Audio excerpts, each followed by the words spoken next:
Σας έχουμε πει πάρα πολλές φορές από τα βίντεο του Zaralix TV ότι η Ελλάδα είναι μια πολύ μικρή χώρα για να συμμετέχει σε μεγάλα εγκλήματα. Ο λόγος που συχνά πυκνά το λέμε αυτό δεν είναι για να ερεθίσουμε κάποιον συναισθηματικά. Αχ, τι γλυκό, αχ, τι καλό, αχ, τι ωραία τα λέει. Εδώ δεν κάνει βίντεο η Χρυσίδα Δημουλίδου. Εδώ κάνει βίντεο ο Χριστόφορος Ζαραλίκος με 1500 μανάρια που είναι εργαζόμενοι στο Zaralix TV. Ο λόγος λοιπόν που επαναλαμβάνουμε συχνά πυκνά ότι η Ελλάδα είναι μια μικρή χώρα για να συμμετέχει σε μεγάλα εγκλήματα είναι γιατί αυτό είναι μια πραγματικότητα και για τη χώρα και για τα εγκλήματα. Την προηγούμενη εβδομάδα λοιπόν, ξημερώματα Τρίτης προς Τετάρτη, είχαμε ένα ακόμα τέτοιο μεγάλο έγκλημα. Ένα καράβι αλλιευτικό κάποτε, γεμάτο με ποιος ξέρει πόσους πρόσφυγες, 500, 600, 750 λένε, βυθίστηκε ανοιχτά της Πύλου. Αυτό λοιπόν αντικειμενικά είναι ένα μεγάλο έγκλημα. Πάμε να δούμε τώρα τι σημαίνει μικρή χώρα. Διαβάζουμε λοιπόν την πρώτη ανάρτηση, όχι του Πρωθυπουργού της χώρας, γιατί τώρα δεν έχουμε Πρωθυπουργό τον Κυριάκο Μητσοτάκη, τώρα έχουμε υπηρεσιακή κυβέρνηση. Του προηγούμενου Πρωθυπουργού μέχρι πριν ένα μήνα και του επόμενου Πρωθυπουργού καλή ώρα από Δευτέρα, ο οποίος γράφει στους λογαριασμούς του στα social media. Είμαστε όλοι συγκλονισμένοι από το σημερινό τραγικό ναυάγιο στα διεθνή ύδατα της Μεσογείου νοτιοδυτικά της Πελοποννήσου. Εκφράζω τη θλίψη μου για την απώλεια τόσων αθώων ζωών και ήδη οι δυνάμεις της Νέας Δημοκρατίας είναι στη διάθεση της υπηρεσιακής κυβέρνησης. Είναι στιγμές αλληλεγγύης και ανθρωπιάς. Τώρα προέχει η σωτηρία όσο το δυνατόν περισσότερων ζωών. Το νέο περιστατικό, ωστόσο, αναδεικνύει με τρόπο δραματικό ότι το μεταναστευτικό παραμένει πρόβλημα το οποίο απαιτεί συνεκτική ευρωπαϊκή πολιτική, ώστε τα άθλια δίκτυα των εγκληματιών που διακινούν απελπισμένους ανθρώπους να βρουν επιτέλους την αποφασιστική απάντηση που τους αξίζει. Τι σημαίνει λοιπόν αυτό το μήνυμα του ανθρώπου ο οποίος δεν είναι πρωθυπουργός αυτές τις μέρες που έγινε το έγκλημα, αλλά ήταν πριν και θα είναι μετά? Πρώτον, είναι συγκλονισμένος πάρα πολύ. Δεύτερον, μας ενημερώνει ότι αυτό το τραγικό ναυάγιο έγινε νοτιοδυτικά της Πελοποννήσου σε διεθνή ύδατα. Προσέξτε τι σημαίνει μικρή χώρα. Σε διεθνή ύδατα είχε την ανάγκη να γράψει ο Κυριάκος Μητσοτάκης, που είναι ο πραγματικός πρωθυπουργός στη χώρα και αυτή την περίοδο, στο πρώτο μήνυμα του συγκλονισμένου ανθρώπου από το τραγικό αυτό ναυάγιο. Γιατί να γράψει διεθνή ύδατα σε αυτό το μήνυμα ένας συγκλονισμένος άνθρωπος? Τι να σας πω, να το γράψει ένας τυχαίος χρήστης του Facebook και του Twitter, αυτό του ήρθε. Να το γράψει ένας που είναι παπαροχαβαλές σαν εμένα, αυτό του ήρθε. Όταν όμως το γράφει ένας πρωθυπουργός, δεν πάει αυτό του ήρθε, γιατί ο πρωθυπουργός ό,τι γράφει, ό,τι λέει, όπου το γράφει, όπου και αν το λέει, έχει πριν συμβουλευτεί τους συμβούλους του. Οπότε δεν μπορεί να λέει τυχαία διεθνή ύδατα. Δεν φταίμε εμείς. Δεύτερον, βρίσκουμε κατευθείαν ποιος είναι ο υπεύθυνος αυτή την περίοδο. Η υπηρεσιακή κυβέρνηση, στην οποία διαθέτουν όλες τις δυνάμεις της το κόμμα της Νέας Δημοκρατίας. Δηλαδή, τι δυνάμεις μπορεί να διαθέσει ένα κόμμα όπως η Νέα Δημοκρατία ή οποιοδήποτε άλλο κόμμα σε ένα ναυάγιο στο βαθύτερο σημείο του πελάγους που είναι εκεί? Τι δυνάμεις? Πώς ακριβώς δηλαδή μεταφράζεται αυτό πρακτικά? Σε μια παπαριά. Και τρίτο και σημαντικότερο, θυμάστε το πρώτο μήνυμα μετά τα Τέμπη? Ένα τραγικό ανθρώπινο λάθος. Θυμάστε? Είχε βρει ο πρωθυπουργός τον ένοχο πριν γίνει οτιδήποτε, πριν γνωρίσουμε ποιοι ήταν εκεί και πόσοι. Τραγικό ανθρώπινο λάθος. Εδώ τι έχουμε λοιπόν? Έχουμε τα άθλια δίκτυα των εγκληματιών που διακινούν απελπισμένους ανθρώπους. Αυτά λοιπόν έλεγε το μήνυμα του Κυριάκου Μητσοτάκη, ο οποίος ήταν και θα είναι πρωθυπουργός, αλλά δεν είναι τώρα. Επειδή όμως υπάρχει πάντα σοβαρός κίνδυνος, όσο καλοί και να είναι οι σύμβουλοι γύρω από έναν πρωθυπουργό, να βρεθούν και άνθρωποι οι οποίοι να του πούν, φίλε, τι παπαριές μας λες? Το ποιος είναι υπεύθυνος, το ποιος είναι ένοχος και το τι σημαίνει διεθνή ύδατα, το ξέρουν και άλλοι άνθρωποι και υπάρχει περίπτωση να αρχίσουν να μιλάνε και να ξεφτυλιστείς για μια ακόμα φορά ως πρωθυπουργός μιας πάρα πολύ μικρής χώρας που συμμετέχει σε πάρα πολύ μεγάλα εγκλήματα. Για να καλύψουμε λοιπόν και αυτό το θεματάκι, τι κάνουμε? Ξαμολάμε τα μπιστόλια τους ΑΡΔ, για να είμαστε σίγουροι ότι εκτός από τους μοναδικούς υπεύθυνους αυτών των δολοφονιών που είναι οι διακινητές, υπάρχει περίπτωση, αν είναι κι άλλος υπεύθυνος, αυτός να είναι ο πνιγμένος πρόσφυγας και μετανάστης, που έτσι κι αλλιώς ως πνιγμένος δεν μπορεί και να μιλήσει. Και τι κάνουν λοιπόν οι ΑΡΔ? Ενημερώνουν το λαό για το ποιοι φταίνε για όλα. Και τη θάλασσα, τη βουσκοθαλασσιά που είχε χθες, στιβαγμένη μέσα στα μπάρια, υπεράριθμη σε ένα αλλιευτικό, δεν ξέρω και αν τα βουλιάζουν κιόλας. Και στη συνέχεια, επιβαρύνοντας την Ευρώπη και τη χώρα μας με αυτούς τους ανθρώπους, τους κατατρεχμένους ανθρώπους, γιατί λέω επιβαρύνοντας, διότι προχθές κάναμε την κουβέντα για τα ασθενοφόρα που δεν υπάρχουν. Τα ασθενοφόρα που δεν υπάρχουν διαθέσιμα στην Ελλάδα.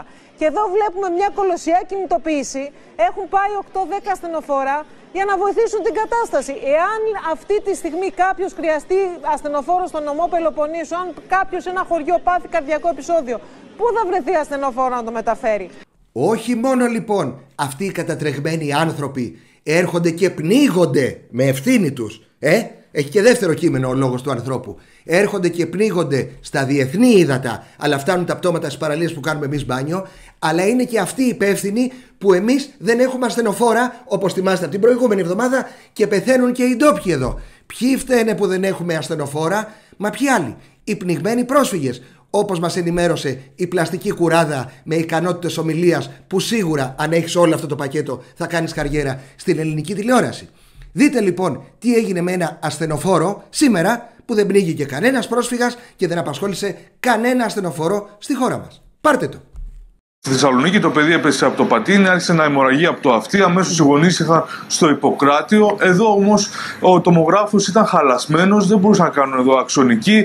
Αποφασίζουν οι γιατροί να πάει στον Άγιο Παύλο, αλλά εκεί ο τομογράφος δεν έχει πρωτόκολλα για παιδιά κάτω των 10 ετών. Δεν πήραν την ευθύνη να βάλουν εκεί το παιδί. Επιστρέφει ξανά στο Ιπποκράτιο το παιδί. Με ασθενοφόρο του χαμόγελου του παιδιού γίνεται αυτή η βόλτα στη πόλη.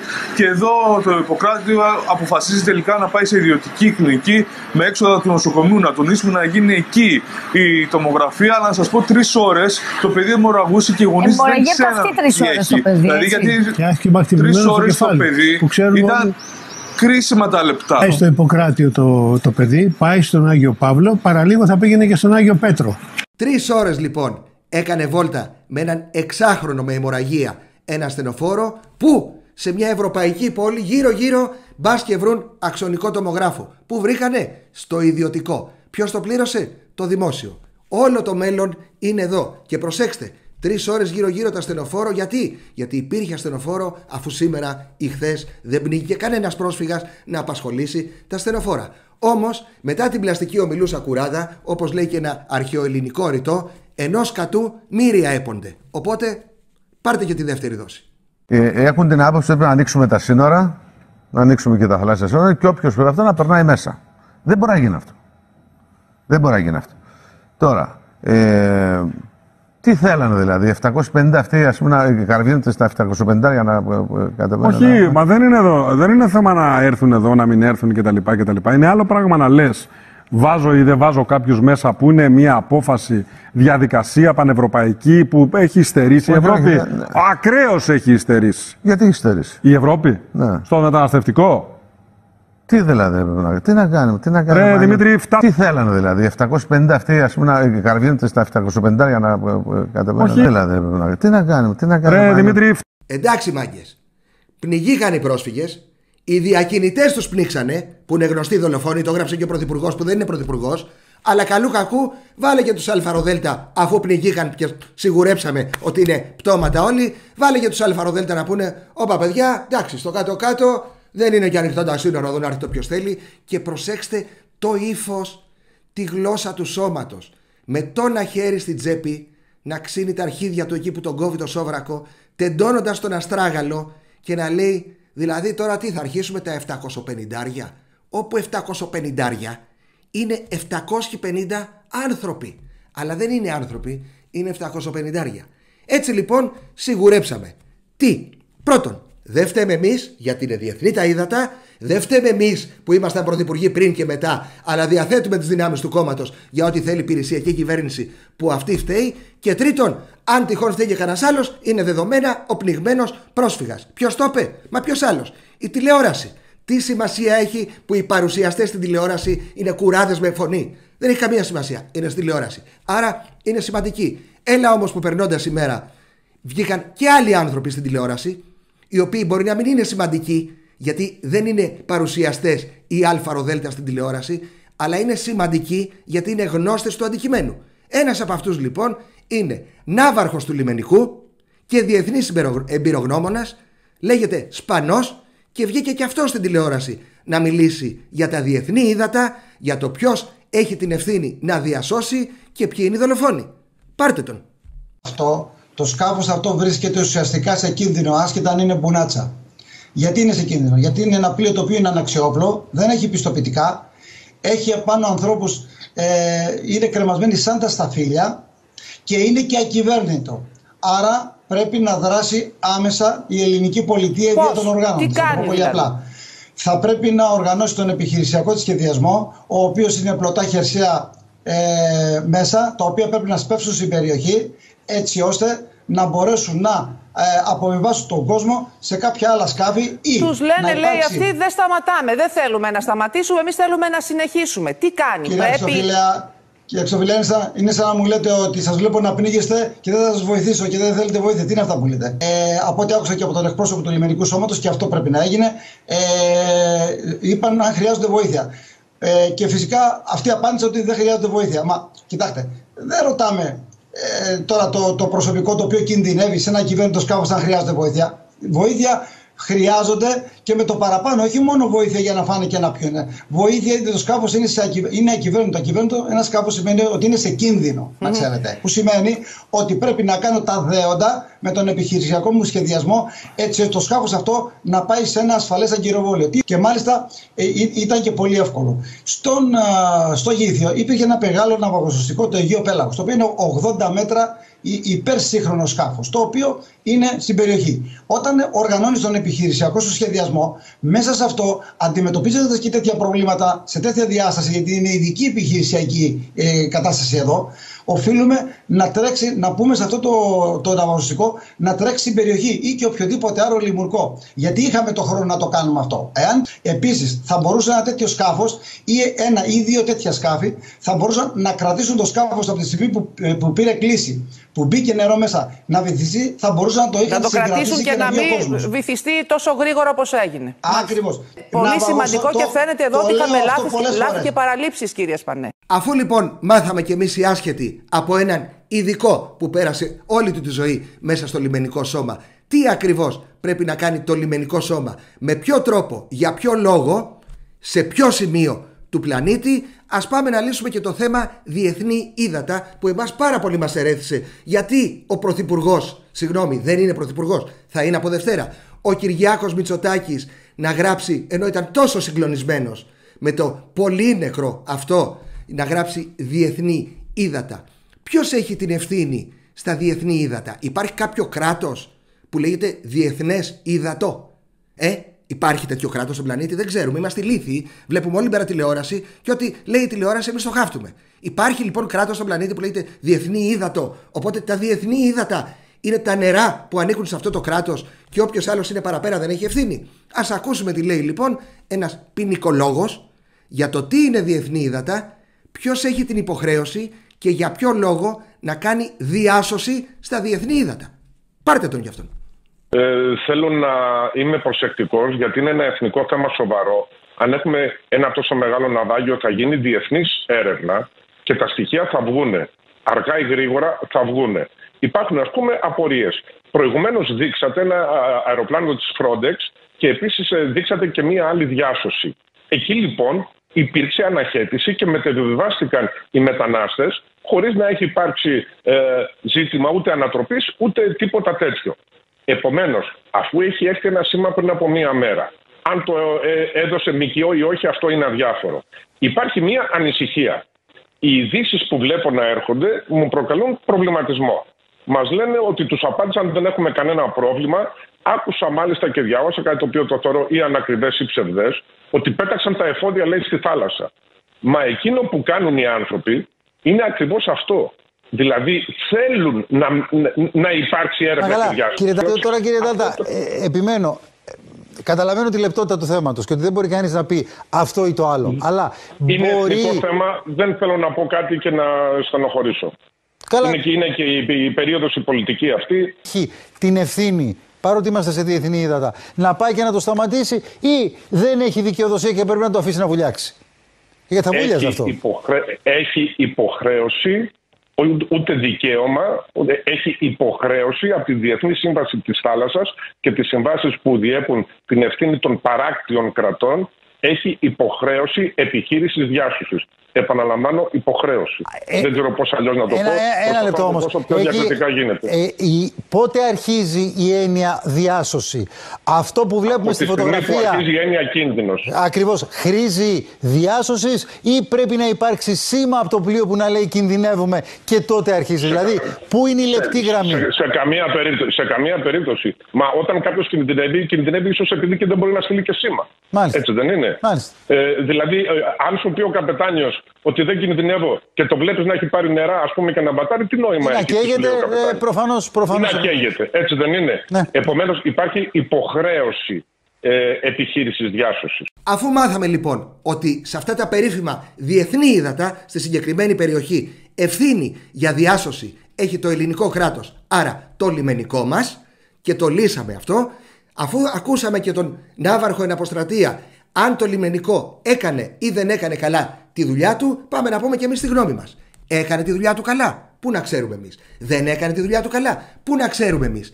Έδεσε σκηνή και τράβηξε το πλοίο και τούμπαρε, όπως λένε κάποιοι? Μα πού να ξέρουμε εμείς? Και δεν έχει καμία σημασία τι ξέρουμε ή τι λέμε εμείς, αφού είναι γνωστό ότι τα υπερσύγχρονα διασωστικά που έχει προμηθευτεί το λιμενικό σώμα για αυτές τις περιπτώσεις διαθέτουν από τη μάνα τους, όπως λέμε όταν αγοράζουμε ένα καινούργιο όχημα, κάμερες θερμικές νυχτός παντός τύπου, οι οποίες καταγράφουν τέτοια γεγονότα. Και ευτυχώς που το λιμενικό και τα πλοία του λιμενικού έχουν κάμερες που καταγράφουν τέτοια γεγονότα, για να αφαιρούν από τον κάθε παπάρα, καλή ώρα εμένα, να λέει την παπαριά του. Έχει το λιμενικό, το πλοίο του λιμενικού κάμερα? Καταγράφει τα πάντα. Για να δούμε τι λέει ο εκπρόσωπος. Μεγάλη καριέρα. Ο εκπρόσωπος που θα δείτε τώρα του λιμενικού θα κάνει μεγάλη καριέρα σε ένα μικρό κράτος που συμμετέχει σε μεγάλα εγκλήματα. Είναι γεννημένος γι' αυτό. Τι λέει λοιπόν?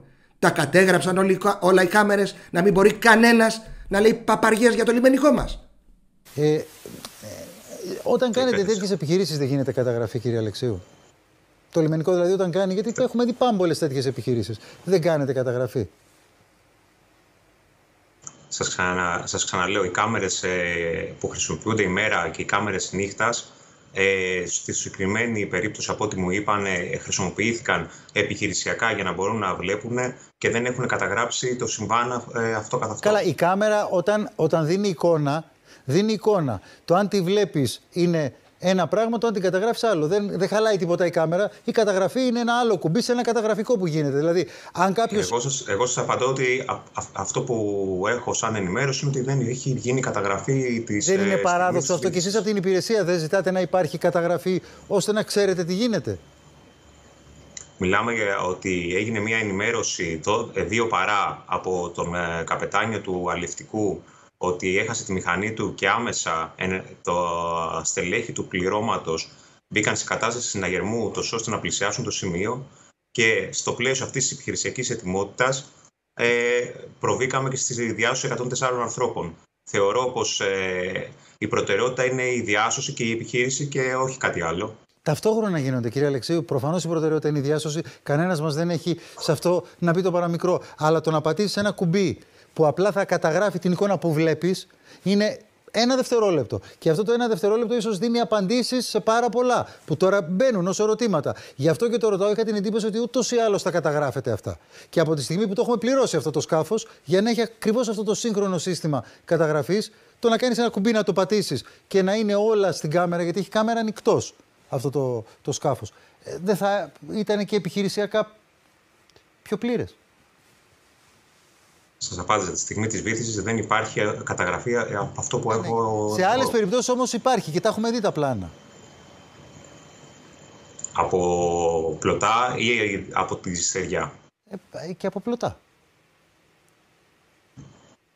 Εγώ την ενημέρωση που έχω είναι ότι τη στιγμή της βύθισης δεν υπάρχει καταγραφή.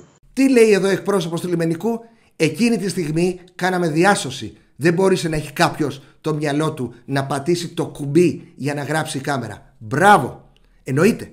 Όταν βοηθάμε έναν συνάνθρωπο, δεν έχουμε το νου μας στις κάμερες, δεν είμαστε ηλίθιοι στον δρόμο που βλέπουμε κάποιον που πέφτει και αντί να του δώσουμε ένα χέρι να σηκωθεί, βγάζουμε βίντεο να τον ανεβάσουμε να γελάσει ο κόσμος. Έλα όμως που διαβάσαμε μερικές μέρες μετά ότι το λιμενικό σώμα κατέθεσε υλικό από τις κάμερες στις δικαστικές αρχές. Πώς έγινε αυτό?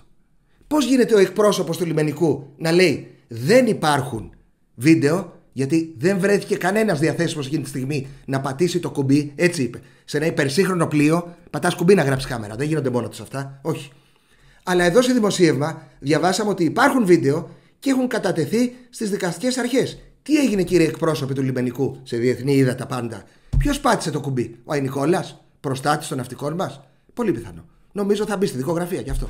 Μετά από όλα αυτά, μάθαμε από το λιμενικό βεβαίως και τον συγκλονιστικό εκπρόσωπό του ότι δεν ήθελαν βοήθεια, δεν ήθελαν να δεχθούν, αρνήθηκαν τη βοήθεια αυτοί που είχαν υπό τον έλεγχό τους το πλοίο, και έτσι το λιμενικό, αφού δεν θέλαν αυτή βοήθεια, τι να κάνει? Δηλαδή, θέλω εγώ, φίλε, να σε βοηθήσω. Εσύ δεν θέλεις? Εντάξει, μη σε πιέσω κιόλας. Μην γίνω και φορτικός δηλαδή, αφού δεν θες να σωθείς.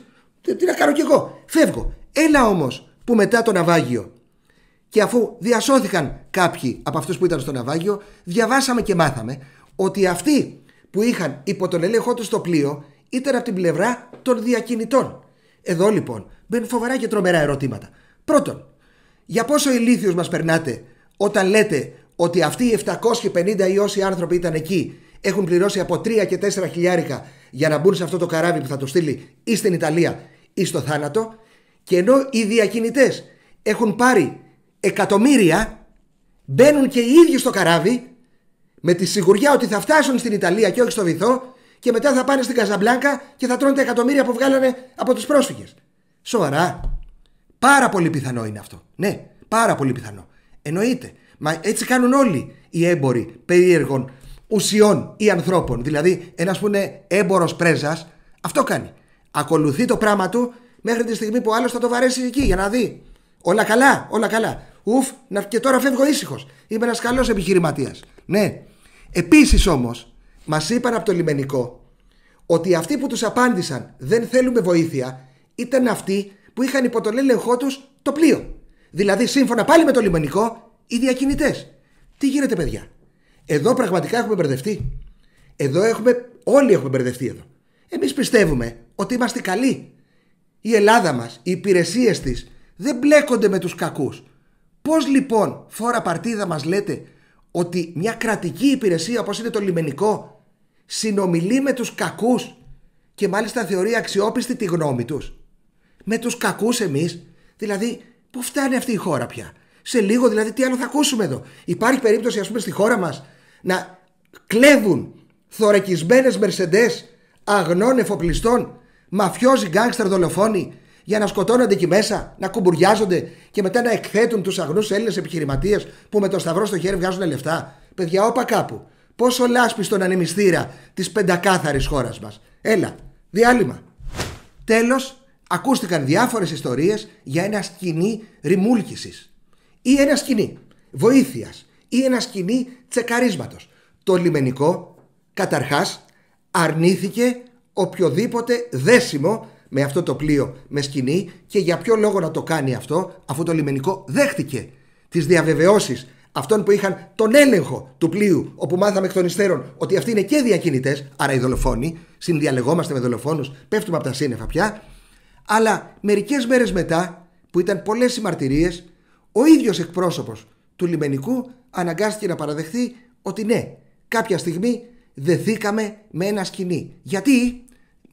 Τι άλλο? Για να τους βοηθήσουμε. Μα γιατί να τους βοηθήσουμε, αφού είχαμε δεχτεί ήδη ότι αυτοί δεν είχαν ανάγκη βοήθειας? Μας το είχαν διαβεβαιώσει αυτοί που είχαν τον έλεγχο. Θαυμάστε λοιπόν. Ο εκπρόσωπος του λιμενικού. Μεγάλη καριέρα. Το σκάφος αυτό έπλε κανονικά με καλές καιρικές συνθήκες. Δεν ήταν σε φάση κινδύνου. Δεν έπλε κανονικά. Ήταν 5 μέρες σχεδόν στο ίδιο σημείο γιατί έσβηναν οι μηχανές του. Το σκάφος αυτό, σας ξαναλέω, από την ώρα που εντοπίστηκε μέχρι την ώρα που έγινε το μοιραίο, έπλε κανονικά. Σωσίδια γιατί δεν του ρίξατε. Και όχι, πώς το λένε, οι διακινητές, όλος ο κόσμος που ήταν πάνω. Λύσανε τον κάβο με το που το αντιλήφθηκαν αυτό και φύγανε. Πάρθουμε εκεί. Σωσίδια γιατί δεν του ρίξατε, κύριε Αλεξίου, όταν ήσασταν δίπλα. Στη θάλασσα εννοείται να αφήσουμε τη διαδικασία. Να του ρίξετε σωσίδια, να πετάξετε στο σκάφος σωσίδια. Είχατε φτάσει δίπλα-δίπλα, είχατε δέσει για λίγα λεπτά. Κύριε Στραβελάκη, κάναμε συνομιλίες προσπαθώντας να τους πείσουμε αυτούς τους ανθρώπους να τους συνδράμουμε. Με το που αντιλήφθηκαν ότι δεν είμαστε στη φυλακή, φύγανε. Σας εξηγώ ότι λύσανε τον κάβο αυτό και φύγανε. Και εμείς ήμασταν σε παράλλαξη δίπλα, σε ασφαλή απόσταση. Δηλαδή μου λέτε ότι δεν εκτιμήσατε σε καμία στιγμή ότι οι άνθρωποι αυτοί είναι σε κίνδυνο. Αυτό μου λέτε τόση ώρα. Το οποίο έπλε κανονικά, αυτό σας εξηγώ, ναι. Ένα ακόμα θέμα. Επειδή έγινε πολλή συζήτηση, γιατί δεν ανακοινώσατε από την πρώτη στιγμή ότι φτάσατε δίπλα και ρίξατε κάβο. Έχω μπροστά μου την πρώτη σας ανακοίνωση που λέτε ότι έφτασε στο σκάφος του λιμενικού 22 και 40, παρέμεινε σε απόσταση και το παρατηρούσε. 3 μέρες μετά είπατε ότι δεν παρέμεινε σε απόσταση, έφτασε κοντά, έριξε κάβο, έκανε πλαγιοδέτηση. Και οι ίδιοι μετά, αργότερα οι μετανάστες έριξαν τον κάβο στη θάλασσα και είπαν ότι δεν θέλουν βοήθεια. Γιατί δεν το ανακοινώσατε από την πρώτη στιγμή, κύριε Αλεξίου, ότι ρίξατε κάβο? Και το λέω αυτό γιατί για να το ανακοινώσετε χρειάστηκε να γίνει αυτή η συζήτηση. Μήπως το ρημουλκίσατε, μήπως ο κάβος που έριξαν στο σκάφος προκάλεσε το ναυάγιο. Και τότε βγήκατε και είπατε ναι, ρίξαμε κάβο από το πλάι για λίγα λεπτά. Και δεν το είπατε από την αρχή. Από την πρώτη στιγμή που βγαίνω εγώ προσωπικά, από το πρωί μέχρι το βράδυ, σε όλους τους συναδέλφους σας και σε εσάς προσωπικά. Σας έχω πει, από την πρώτη στιγμή σας έχω πει ότι προσεγγίσαμε το σκάφος. Σας το έχω πει. Η ανακοίνωση λέει παρέμεινε σε απόσταση. Και όταν σας ρωτούσα εγώ αν ρίξατε σκηνή, μου λέγατε όχι. Μια ανακοίνωση, όπως αντιλαμβάνεστε, ένα δελτίο τύπου. Δεν είναι ημερολόγιο συμβάντων. Ναι, άλλο παρέμεινε σε απόσταση, άλλο πήγε δίπλα και έδεσε. Αλλά εν πάση περιπτώσει για σκηνή το διαψεύδατε κι εσείς ο ίδιος. Μέχρι χθες το πρωί. Ναι, χθες μαζί στις 2 και 10 για πρώτη φορά μου είπατε ότι την έριξαμε. Ανακεφαλαίωση λοιπόν. Σε διεθνή ύδατα που εμείς δεν έχουμε καμία ευθύνη, κρατήστε το αυτό, είναι σημαντικό για αργότερα. Καμία ευθύνη, έτσι διαρρέαν η ΑΛΦΑ ΡΟΔΕΛΤΑ και κάποιοι βουλευτές του κόμματος που δεν είναι κυβέρνηση τώρα, γιατί τώρα έχουμε υπηρεσιακή κυβέρνηση, όπως ο Κυρανάκης και κυρίως το έγραψε ο Πρωθυπουργός. Διεθνή ύδατα. Λοιπόν, διεθνή ύδατα. Λοιπόν, οι άνθρωποι μας διαβεβαίωσαν, παρόλο που είμαστε σίγουροι ότι αυτοί είναι οι κακοί διακινητές, ότι δεν έχουν ανάγκη βοήθειας. Παρόλα αυτά, εμείς στείλαμε μια κρατική υπηρεσία που λέγεται Λιμενικό Σώμα και με την καλή μας την καρδιά τελικά ρίξαμε 2-3 φορές ένα σκηνή, απλώς για να τσεκάρουμε που όλα ήταν καλά, αλλά θέλαμε να το δούμε και λίγο πιο κοντά. Μέσα σε όλα αυτά λοιπόν που γίναν ή δεν γίναν, που τελικά γίναν, κανένας δεν σκέφτηκε να πετάξουμε ρε παιδιά και κανένα σωσίβιο. Έτσι. Εντάξει, βοήθεια δεν θέλετε. Δεν θέλετε, δεν σας δίνουμε. Αλλά επειδή σας βλέπουμε με τα ρουχαλάκια σας και είστε και πολύ μαζεμένοι πάνω σε ένα καραβάκι το οποίο δεν φαίνεται και πολύ ζωηρό, μπορεί να είναι και ακίνητο στη θάλασσα. Μήπως θέλετε κανένα σωσίβιο? Όχι. Αλλά λέγανε ότι αυτά είναι και επικίνδυνα. Δεν μπορείς, λέει, όταν είναι 2 πλοία εν κινήσει να πετάς σκοινιά και να δένεσαι. Ήταν εν κινήσει το πλοίο, γιατί ξαφνικά άρχισαν να βγαίνουν μαρτυρίες ανθρώπων που ήταν στο πλοίο και σώθηκαν ότι το πλοίο δεν ήταν εν κινήσει, το πλοίο ήταν ακίνητο, είχε χαλάσει η μηχανή και πάνω που αρχίσαμε να μαθαίνουμε τέτοιες λεπτομέρειες, ξαφνικά εμφανίστηκε μια οδηγία του Ισίδωρου Ντογιάκου που λέει οι έρευνες θα συνεχιστούν με άκρα μυστικότητα. Ξέρουμε πάρα πολύ καλά τι σημαίνει αυτό στη χώρα μας. Όταν το λέμε, το εννοούμε. Και καλά να είμαστε μεταξύ μας. Μας πήραν χαμπάρι και ξένες μεγάλες εφημερίδες, καλά, όχι τίποτα σοβαρές, η El País, New York Times και διάφορες άλλες τέτοιες φυλάδες της σειράς, οι οποίες γράφουν ότι πέπλο, λέει, μυστικότητας, συγκάλυψη, τέτοιες λέξεις χρησιμοποιούν στα άρθρα που γράφουν για αυτό το ναυάγιο. Δεν ξέρω τι να σας πω. Παίζει να έχει γίνει κάτι τέτοιο, πέπλο και συγκάλυψη? Εμείς δεν τα πιστεύουμε αυτά για την Ελλαδάρα μας. Έλα όμως που δεν μας αφήνουν κάποιοι που θέλουν ακόμα να κάνουν τη δουλειά του δημοσιογράφου να ησυχάσουμε λίγο.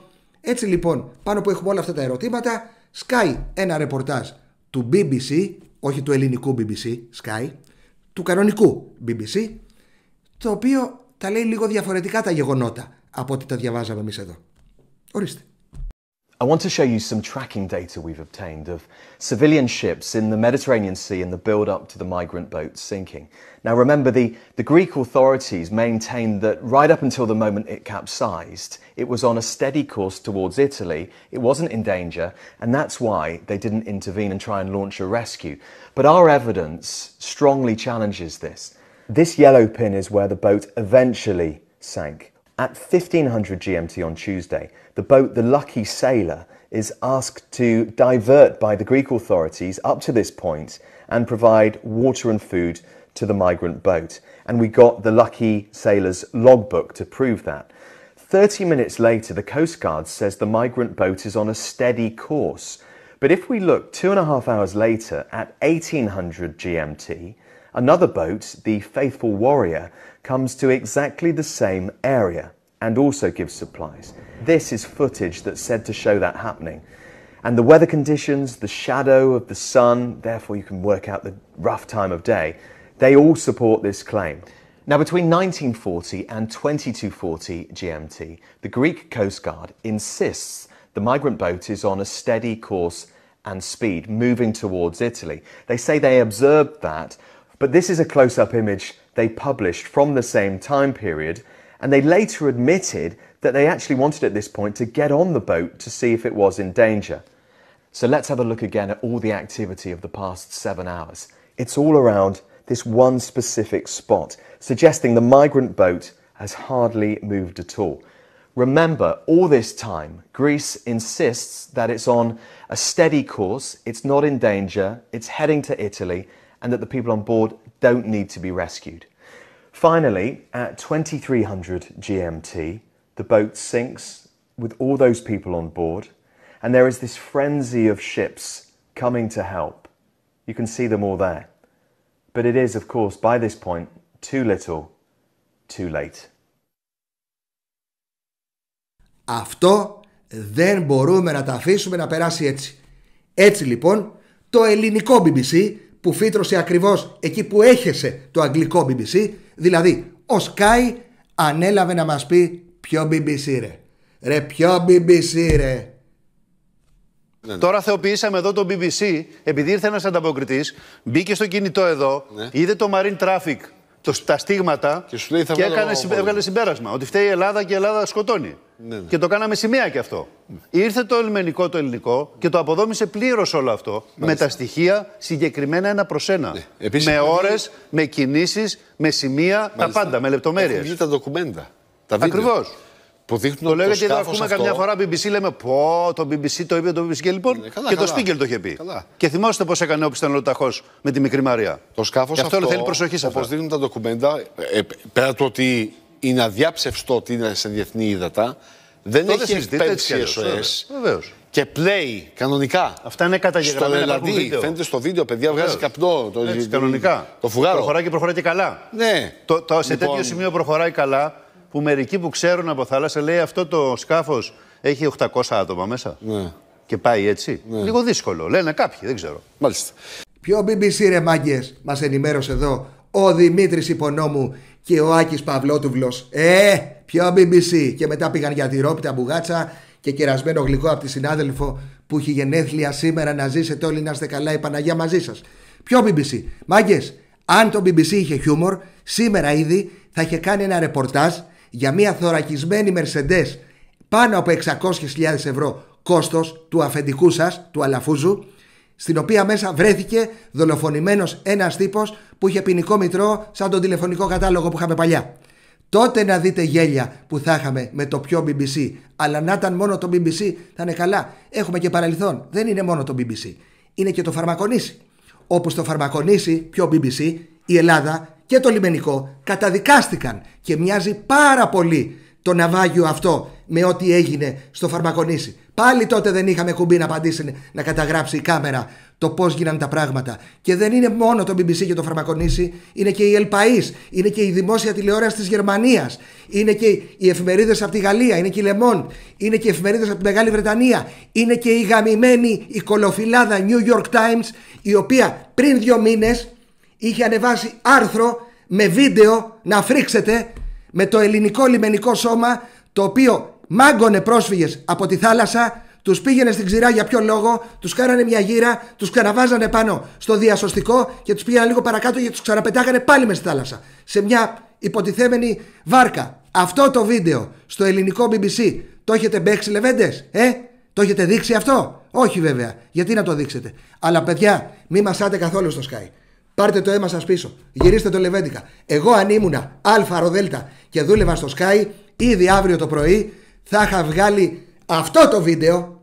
Αυτό. Εντάξει, που είναι το λιμενικό μας σώμα με βάρκες προσφύγων, με γυναικόπαιδα, και θα τους έλεγα: πού είναι το σκηνή, ρε καριόλιδες? Βλέπετε κανένα σκηνή? Χρησιμοποιεί το λιμενικό μας σκηνιά. Και θα το έλεγα και αγγλικά. Where is the rope, you fucking ARD of BBC? Βλέπετε κανένα σκηνή? Όχι, εμείς δεν τραβάμε, σπρώχνουμε. Στην Ελλάδα λοιπόν η δημοσιογραφία πραγματικά δεν υπάρχει. Και την εβδομάδα που μας πέρασε όντως είχαμε μια ακόμα απόδειξη ότι η δημοσιογραφία δεν υπάρχει. Site Protagon. Ο Θεός να σε φυλάει, μην πέσεις στην ανάγνωση. Παρ' όλα αυτά, επειδή εμείς πιστεύουμε ότι δεν υπάρχει Θεός, θα πέσεις και σε αυτό το site στην ανάγνωση. Κάποιοι 5-6 από τους βασικούς αρθρογράφους, παύλα δημοσιογράφους, όχι μόνο είναι ψευδόνυμα, δεν υπάρχουν καν. Δηλαδή δεν είναι ένας δημοσιογράφος που το λένε Χριστόφορο Ζαραλίκο, μακριά από μένα. Όχι μόνο δεν υπάρχουν και γράφουν με ψευδόνυμο, δεν υπάρχουν καν. Δεν υφίστανται ως φυσικά πρόσωπα. Και τους εμφάνιζε το site Protagon με πρόσωπο και ονοματεπώνυμο. Προσέξτε. Πλαστογραφία κανονική. Όχι κάποιος που το λένε Φούφουτο και γράφει ως Παπαδόπουλος. Είναι κάποιος που έχει ονοματεπώνυμο και φάτσα και δεν υπάρχει. Δεν είναι καν δημιούργημα της τεχνητής νοημοσύνης. Είναι δημιούργημα του ιδιοκτήτη του site Protagon. Τρελάθηκε ο κόσμος, τρελαθήκαμε κι εμείς. Αλλά εμείς δεν τρελαθήκαμε γιατί ξαφνικά ένα ενημερωτικό site στην Ελλάδα εμφανίζει άρθρα από δημοσιογράφους που δεν υπάρχουν πουθενά. Εμάς μας τρελαίνει ότι σε τέτοιου τύπου site όπως το Protagon ή σε τέτοιου τύπου κανάλια όπως ο Sky υπάρχουν πραγματικά πρόσωπα με την πραγματική τους φάτσα και το πραγματικό τους όνομα που δουλεύουν εκεί και δεν ντρέπονται. Τρομερό, τρομερό. Ναι, υπάρχουν παιδιά. Αλήθεια σας λέω. Χωρίς ναρκωτικά. Ξέρω 2-3 εγώ μόνο. Και βέβαια υπάρχουν άνθρωποι οι οποίοι αθώα, λογικά ή παράλογα ρωτάνε: ρε παιδιά, είναι λίγο χοντρά αυτά που ακούγονται. Δηλαδή υπάρχει περίπτωση μια ελληνική κρατική υπηρεσία να πνίξει τόσους ανθρώπους? Τι να σας πω κι εγώ. Ας μιλήσουν οι κάμερες. Έχει κάμερες? Έχει. Υπάρχει υλικό? Ας το δούμε. Και δεν είναι μόνο η ελληνική κρατική υπηρεσία, είναι και η Frontex. Η Frontex πού είναι αυτή? Έχουν κάμερες αυτοί? Καταγράψανε? Καταγράψανε. Ας δείξουνε λοιπόν. Όμως εσείς τι λέτε? Υπάρχουν στη χώρα μας ένστολοι οι οποίοι την ώρα της εργασίας τους έχουν μία τάση δολοφονική προς τους συνανθρώπους τους? Έχετε πάει ποτέ σε διαδήλωση να δείτε πώς χτυπάνε τα ματ τους διαδηλωτές? Εσείς πώς το βλέπετε αυτό? Ως τι διάθεση είναι? Καλού επαγγελματία να κάνει τη δουλειά του, να προστατεύσει τον κόσμο? Τι διάθεση δείχνει αυτό? Τίμια. Ο καθένας ό,τι καταλαβαίνει. Είδατε το βίντεο από τους New York Times? Τι διάθεση δείχνει αυτό του ένστολου? Ότι να βοηθήσει να λύσει το πρόβλημα ή να... Δεν το λέμε, γιατί οι Έλληνες δεν σκοτώνουν? Τι λέτε ρε? Σοβαρά τι είμαστε εμείς και δεν σκοτώνουμε ρε παιδιά? Πώς ακριβώς, που στηρίζεται αυτό ότι οι Έλληνες δεν σκοτώνουν? Τα καθάρματα σκοτώνουν. Δεν σκοτώνουν οι Έλληνες, ούτε οι Αλβανοί σκοτώνουν, ούτε οι Μπαγκλαντεσιανοί σκοτώνουν. Σκοτώνουν τα καθάρματα. Εντάξει? Και όποιος είναι κάθαρμα, εγώ δεν θέλω να είμαι συμπατριώτης του, επειδή έτυχε να γεννηθώ και εγώ και αυτός στο ίδιο χωριό. Ούτε για αστείο. Τα καθάρματα σκοτώνουν. Οι δολοφόνοι σκοτώνουν. Εντάξει? Ο ρατσισμός έχει πολλές πλευρές. Μην το χρησιμοποιείτε όποτε θα συμφέρει. Οκ. Οι δολοφόνοι σκοτώνουν. Αλλά πάμε και λίγο στην ουσία. Γιατί τέτοια λύσα από το πρώτο μήνυμα για τα διεθνή ύδατα? Όταν διαβάσαμε και μάθαμε κάτι που δεν γνωρίζαμε, αλλά δεν είναι τόσο δύσκολο να το μάθεις πια, αν αφιερώσεις 2-3 ώρες από τη ζωή σου, ότι αυτός που έχει την υποχρέωση στο δικό του FIR, την υποχρέωση να διασώσει, έχει και κυριαρχία. Στην περιοχή που αυτοί οι άνθρωποι πνίγηκαν, η Ελλάδα είναι υποχρεωμένη να κάνει διάσωση, γιατί εκεί η Ελλάδα έχει κυριαρχικά δικαιώματα. Μας ανήκει με νομικούς όρους η περιοχή. Είναι δικιά μας. Όταν λοιπόν ο Πρωθυπουργός και βουλευτές του κόμματος, που σίγουρα θα είναι από τη Δευτέρα κυβέρνηση, έχουν ξεκινήσει από την πρώτη μέρα και επιπυλάνε διεθνή ύδατα, διεθνή ύδατα, διεθνή ύδατα, σαν να μην είναι δικιά μας ευθύνη και να μην είναι στη δικιά μας κυριαρχία το μέρος που έγινε αυτό το ναυάγιο, εμείς τι θέλετε να πιστέψουμε? Τι γίνεται, Κυριάκο? Γιατί σύμφωνα με το ελληνικό BBC, Κυριάκο, το Sky, εσύ έχεις υποσχεθεί κάτι στην Τουρκία. Τι? Δεν ξέρουμε εμείς. Ό,τι πουν οι δημοσιογραφάρες του ελληνικού BBC. Για να δούμε λοιπόν τα διεθνή ύδατα. Τι φάση? Είχε διάθεση και αυτό μας προκάλεσε εντύπωση. Λοιπόν, η δεύτερη δήλωσή του. Εύχομαι οι εκλογές και της Ελλάδας και της Τουρκίας να γίνουν η αρχή μιας νέας εποχής. Εμείς στέλνουμε τους εγκάρδιους χαιρετισμούς φιλίας μας. Λέει από την Ελλάδα στην Τουρκία. Αυτές τις εντυπώσεις πρέπει να τις διατηρήσει ο Μητσοτάκης και να τηρήσει τους λόγους του, δηλώνει χαρακτηριστικά. Δηλαδή δεν ξέρω. Αυτό. Αλλά... Τι έγινε τώρα? Μα δεν τα ξέρετε όλα στο Sky? Μα δεν τα γνωρίζετε όλα? Μα δεν κάνατε ρεπορτάζ? Τι εννοείτε, κύριε, έχουμε υποσχεθεί κάτι και ο Ερντογάν λέει θα κρατήσει τον λόγο του Κυριάκος, αλλά δεν ξέρουμε τι έχουμε υποσχεθεί? Γιατί διαβάζουμε, προσέξτε, όχι από αριστερούς, όχι από αναρχικούς, ούτε καν από κεντρώους, από γνήσιους δεξιούς, όπως ο Μανώλης Κοτάκης. Πιο δεξιός από τον Κοτάκη δύσκολα να είναι κάποιος στη χώρα μας. Με σεβασμό το λέμε αυτό. Καθόλου επιθετικά, καθόλου ειρωνικά. Και διαβάζουμε λοιπόν έναν σοβαρό δεξιό, τον Κοτάκη, ο οποίος λέει, παιδιά, όταν το λέτε αυτό ακριβώς που λέει χρόνια τώρα η Τουρκία, ότι έχουμε και εμείς κυριαρχικά δικαιώματα εκεί. Δεν έχετε μόνο εσείς. Και ξαφνικά εμείς λέμε, εμείς θα τους σώσουμε στα διεθνή ύδατα. Και το ελληνικό BBC να λέει έχουμε δώσει υποσχέσεις. Τι γίνεται, παιδιά? Δεν ξέρουμε τι γίνεται, αλλά αυτό που ξέρουμε διαβάζοντας την ιστορία της χώρας μας είναι ότι όταν στην Ελλάδα υπάρχει περίπτωση ή βεβαιότητα να έχεις απώλειες εδαφών, συνόρων, θαλασσών, πληθυσμών, η κυβέρνηση είναι πάντα πολύ πατριωτική. Μα μήπως αυτά είναι υπερβολές? Εννοείται. Παιδιά, το συζητάτε? Εννοείται πως όλα αυτά είναι υπερβολές. Όπως υπερβολές είναι ότι ενώ δεν θέλουμε τους πρόσφυγες, γιατί είναι λαθροέπικοι και κυρίως, προσέξτε, είναι μουσουλμάνοι. Πέφτουν στα 4 και λένε Αλλάχ βόηθα. Δεν έχουν καμία σχέση με τον πολιτισμό μας που πέφτουμε στα 4 και λέμε βόηθα. Όχι. Είναι μουσουλμάνοι, όπου παύλα μουσουλμάνοι στην τηλεόραση, στα δίκτυα δεν λέγεται, αλλά σέρνεται παύλα κακοί. Αφού είναι τόσο κακοί, παιδιά, οι μουσουλμάνοι, γιατί 3 εβδομάδες πριν τις εκλογές τα 2 πρώτα κόμματα από τις προηγούμενες εκλογές με το μόνο που ασχολούνται είναι η ψήφοι των μουσουλμάνων συμπατριωτών μας? Γιατί? Ψηφοφόροι καλοί, πρόσφυγες κακοί? Δεν ξέρω, εσείς ξέρετε. Εμείς λέμε υπερβολές. Καμία σχέση. Δεν έχουμε καμία σχέση με πολιτικο-κοινωνικο-οικονομικές αναλύσεις. Ηθοποιός είμαι. Stand-up κάνω. Τον κόσμο να γελάει κάνω. Απλώς είμαι και έξαλλος ταυτόχρονα. Γιατί εμείς εδώ δεν συγκινούμαστε με τα ναυάγια των προσφύγων. Θυμώνουμε.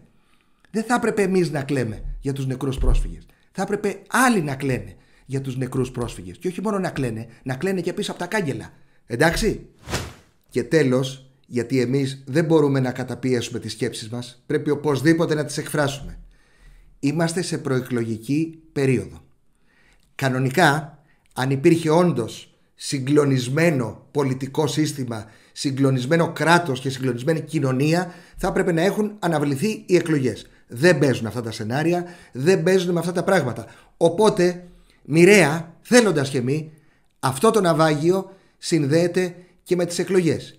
Η σκέψη μας λοιπόν είναι αυτή. Η προηγούμενη κυβέρνηση που θα είναι και η επόμενη, δηλαδή η κυβέρνηση του Κυριάκου Μητσοτάκη και της Νέας Δημοκρατίας, θέλει οπωσδήποτε μεγαλύτερο ποσοστό. Το έχουν δηλώσει οι άνθρωποι, θέλουν οπωσδήποτε 180 βουλευτές, Φαντάζομαι για πάρα πολύ σοβαρούς λόγους. Γιατί άλλο? Για να σώσουν την πατρίδα, τα κυριαρχικά δικαιώματα και όλα αυτά που λέγαμε πριν.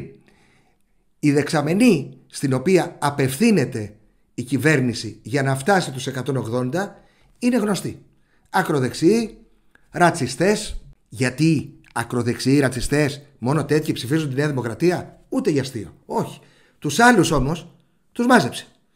Αυτούς που θέλουν να χαρακτηρίζουν τον εαυτό τους ως κεντρό, ως φιλελεύθερο και οτιδήποτε άλλο φαντασιώνεται ο καθένας ότι είναι και δεν πάει σε ένα καθρέφτη να δει πραγματικά τι είναι. Δηλαδή τι κάνει και που ζει.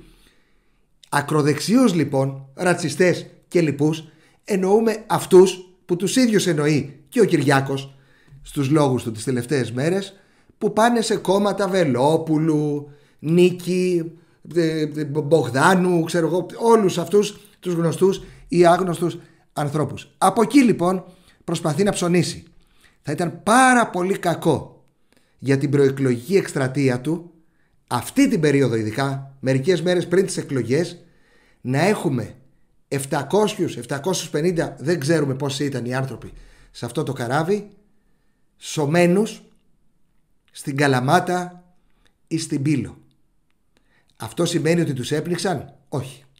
Το ποιος τους έπνιξε θα μας το πει το βίντεο του λιμενικού που κανείς δεν πάτησε το κουμπί, αλλά τελικά μάλλον υπάρχει, αφού κάτι δώσαμε στις δικαστικές αρχές, και μπορεί να υπάρχει και το μισό και το ολόκληρο, ή μπορεί να υπάρχουν και άλλα 14 από τη Frontex και ποιος ξέρει οποιονδήποτε άλλον. Εκεί θα δούμε λοιπόν την αλήθεια, και βέβαια την αλήθεια θα τη μάθουμε από αυτούς που διασώθηκαν. Έχουμε και διασωθέντες, εντάξει, οι οποίοι σε ένα ευχάριστο περιβάλλον, έγκλειστοι σε ένα στρατόπεδο συγκέντρωσης στη Μαλακάσα, φαντάζομαι θα έχουν όλη την άνεση χρόνου και ψυχολογική και καμία πίεση να μιλήσουν ελεύθερα στις αρχές όταν έρθει η ώρα. Νομίζω όλοι το αντιλαμβανόμαστε αυτό.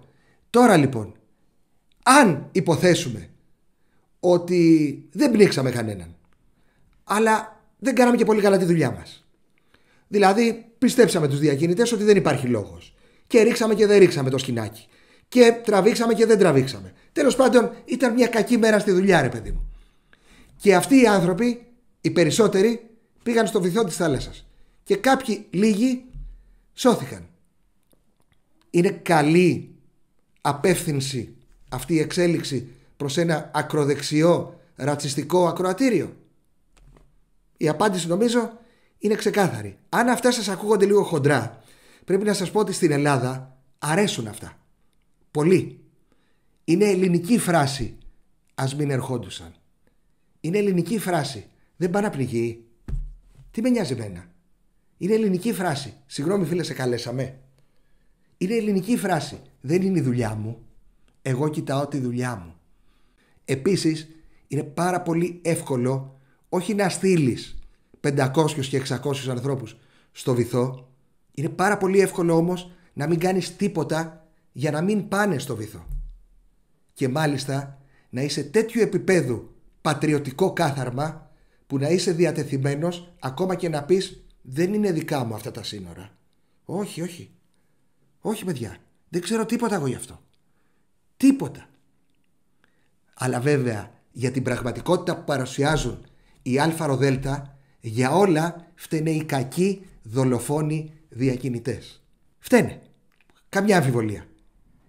Οι διακινητές με την απειλή των όπλων τους βάζουν αυτούς τους ανθρώπους στα πλοία, ή η ανάγκη των ανθρώπων να ζήσουν κάπου, γιατί εκεί που είναι δεν μπορούν, από πόλεμο, από διώξεις, από καταπίεση, από ρατσισμό?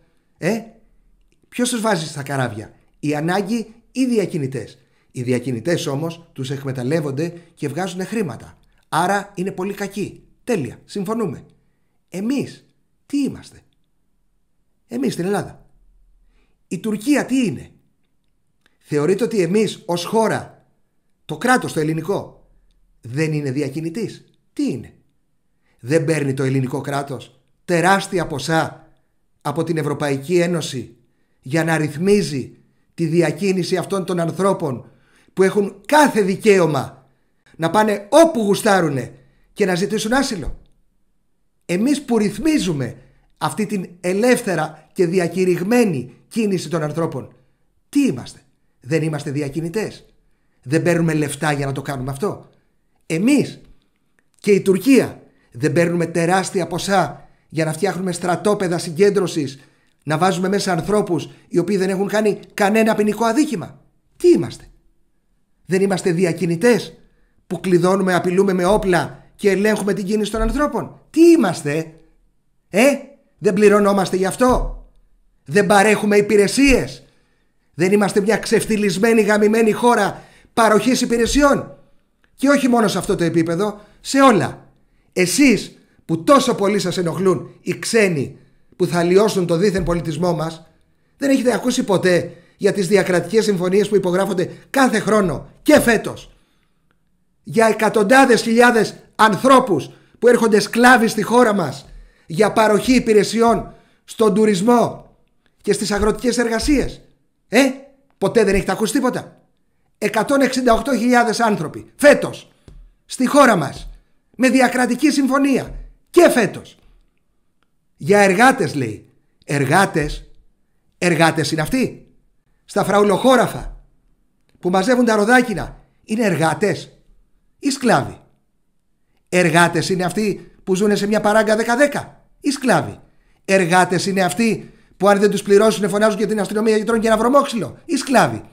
Εργάτες είναι αυτοί που κοιμούνται σε ένα κατάληγμα, μια παράγκα, ο ένας πάνω στον άλλον για να δουλεύουν ήλιο με ήλιο ή σκλάβοι? Αυτοί είναι με διακρατική συμφωνία εδώ. Εμείς τι είμαστε? Κράτος ανθρωπίνων δικαιωμάτων και σεβασμού ή κράτος διακίνησης σκλάβων? Τι είμαστε, μανάρια μου? Και εμείς εδώ στο Ζαραλίξ TV υπηρεσίες προσφέρουμε και ξέρουμε πάρα πολύ καλά τι υπηρεσίες προσφέρουμε και σε ποιους τις προσφέρουμε και για ποιο λόγο το κάνουμε. Το ξέρουμε μέσα μας. Εσείς που μας βλέπετε, ξέρετε τι υπηρεσίες προσφέρετε? Ξέρετε? Το βράδυ πριν πέσετε για ύπνο αναρωτιέστε ποτέ τι προσφέρω εγώ, ρε φίλε? Τι προσφέρει αυτή η χώρα εδώ στον πλανήτη? Ποια είναι η προσφορά μας σε όλη αυτή τη διακίνηση εδώ χρήματος? Όλα είναι χρήμα όλα. Εμείς λοιπόν σε αυτή τη ροή χρήματος ως χώρα ποια δουλειά κάνουμε από όλες? Θα τα πούμε την επόμενη Τρίτη.